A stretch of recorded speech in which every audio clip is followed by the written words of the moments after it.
Hey everyone, welcome back to another video.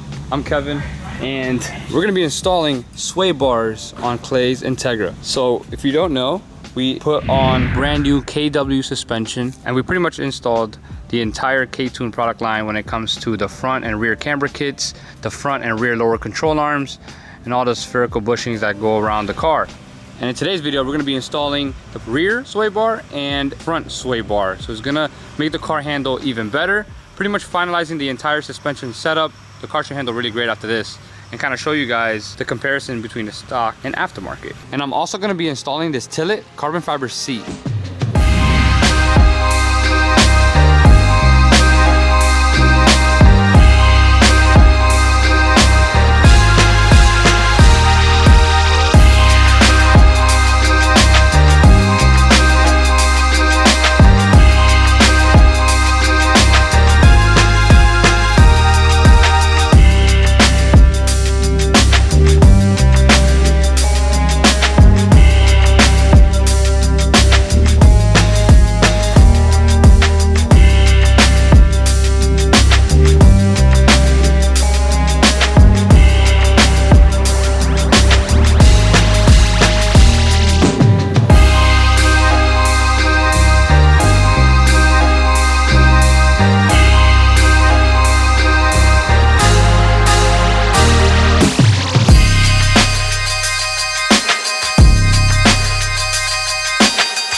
Right, front and rear sway bars are installed. There's a big difference between the OEM rears and these.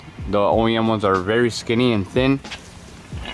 You can see the difference already in the size of the sway bar and the fact that now we can adjust the stiffness of the sway bar from soft, medium, and stiff. Making adjustments are pretty easy as well. As we move on to the front, we did have to do a little bit more work on this side. We removed this arm.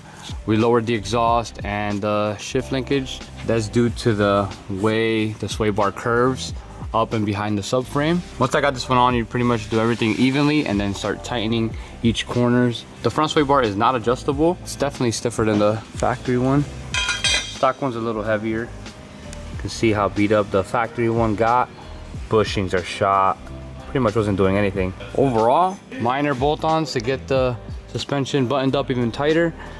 It's gonna handle a lot better. And we don't have to align the car either. The car's already aligned. We're just gonna put the wheels on right now, take it for a drive, see how it handles.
So my first impressions after driving the car after this latest round of mods is that everything's a bit tighter. We're getting rid of some of that old car looseness, and the steering is getting a little bit tighter, the suspension's getting a little bit tighter.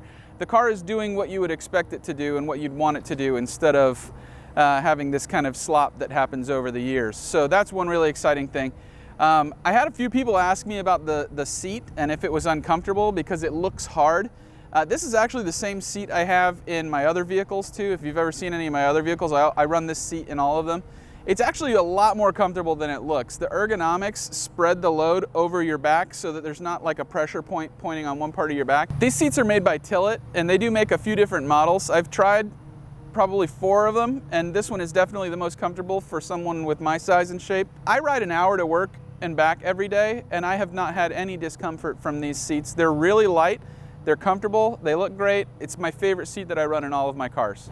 The next round of parts we're gonna do on this is a steering wheel and harnesses, some stuff to make the interior a little bit more productive for racing. Then I'll take it out to do some track stuff. We'll get some like lateral G's in a circle and see how it handles around turns.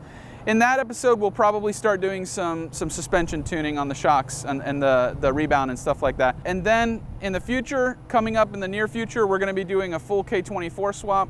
I'm probably gonna be keeping it naturally aspirated, but I've already started gathering the parts for that, and we'll have that in an upcoming episode.